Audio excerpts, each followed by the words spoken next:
Volám sa Marian Komžik a som konateľom spoločnosti Kohaplant. Naša spoločnosť sa zaoberá nákupom a predajom ovocných stromčekov a samozrejme s týmto je spojená aj potreba patričného hnojenia. S firmu Rokosan poznám približne 18 rokov, kedy som sa s ňou prvýkrát stretol. Vtedy distribuovali prípravok nesúci rovnaký názov, teda Rokosan.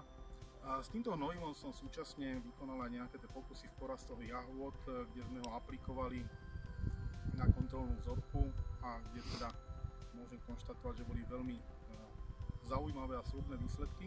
Nielen teda čo sa týka celkovej úrody, ale aj veľkosti jednotlivých plodov, vyrovnanosti porastu, vyrovnanosti plodov. No a myslím si, že aj celkovej kvality. V súčasnosti firma Rokosan má svoje portfólio o čosi širšie, vyrába nové prípravky, jedným z nich napríklad prípravok Rokohumín.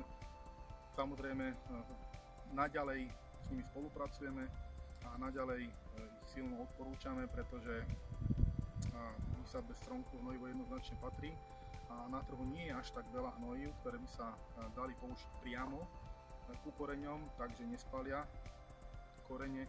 No a práve hnojiva firmy Rokosan sú na tento účel viac ako priaznivé, takže môžem jednoznačne len a len odporúčať. Dlhé roky sme s týmito hnojivami spokojní, odporúčame ich prakticky každému stromčeku.